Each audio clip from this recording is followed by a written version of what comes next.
So I drove for about 45 minutes out of Sacramento, and I pulled over because I wanted to make some tea and do my morning routine.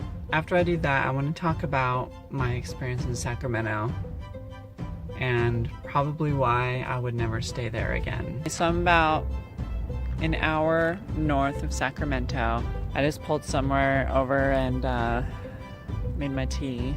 Yeah, I did not have fun in Sacramento last night. I left Truckee and I wanted to head up to Yuba City, but there was like some problem with my GPS and it kept rerouting. So I ended up like on I-80 and I just like headed west towards Sacramento because I knew I want to go up I-5 eventually. So that connects. I was just trying to make the best of where I was driving. I don't like to waste gas. So I was like, okay, well, I'll stay in Sacramento. There's nowhere to park, especially during business hours. Yeah, so I get there around 4:30 and there's this nightclub that I like to go to in Sacramento, and I went about a year ago. It's called Faces. I know you can do like overnight parking near bars and stuff like that because, you know, people leave their vehicles when they had too much to drink and they want to Uber or taxi or whatever. I use some quarters and I pay the parking meter and then it's free after 6. So I was like, perfect. It was like $1.75. It's 4:30, the parking meter is paid in full, and the club doesn't open until like 9 o'clock. So I have like 4 hours to burn. And I don't want to show up to the club like the first one there, so I have like 4.5 hours, 5 hours to burn. So I started walking the city. Everywhere I looked, there were signs for no public parking, and violators will be towed. And this was like at least one on every block. There's actually a lot of parking garages though in Sacramento. One of them is city owned. That's pretty cheap. And it's like $2 for like the whole day, I think. Obviously I wasn't looking for like a day pass. I was looking to overnight park. And a lot of those parking garages have specific rules about overnight parking. Everywhere, there's like meters and signs for violators will be towed, like everywhere. And there was this one parking garage that did do overnight parking, but it was like $34. I did see a few RVs with like reflectix up so you could tell like people were staying in it.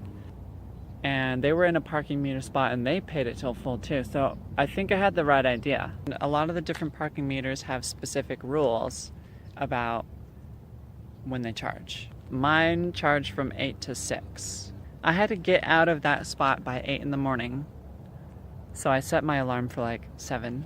I'm walking around, it's just super hot. So I go back to the car and get some water and I wait around until 9 o'clock. And then I go into the nightclub. And I go before the cover charge. And if they would have charged a cover, I probably would have just walked away because I was only planning to stay there for like maybe an hour. I'm not trying to lose any sleep over a Monday night. I got ice water with a lemon in it, which was like a luxury. It's funny. I've been drinking like hot water for the past couple days. And one time it was so hot that it hurt my stomach. But ice water with a lemon, that was amazing. I ended up leaving at around 10:30, I want to say. I'm worried about stealth at this point.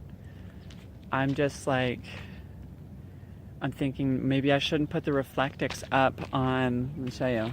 Maybe I shouldn't put the reflectix up on the driver and passenger front side windows. If the police want to like shine their light, they can attempt to look in the back, but they'll see that no one's sitting in the front at least. I put up little like boxes and I put my duffel bag in the middle so you couldn't really see I was sleeping. I would be surprised if they didn't have an ordinance about sleeping in your car. So I was just really worried about stealth, and I finally get to sleep. I didn't feel comfortable enough to like watch TV or anything. I just like closed my eyes and went to sleep. And I get woken up a few times by this group that was around the corner from where I was. And they were just being like super obnoxious. And I figured that something like this would happen around like the bar scene. These people were being so obnoxious. They were like getting into like yelling matches, starting fights. On one hand, I kind of did want police intervention because I was trying to sleep. And on the other hand, I don't want the police anywhere near me. I don't want them near my van. I really didn't want my night ruined by these people. And they really kept waking me up.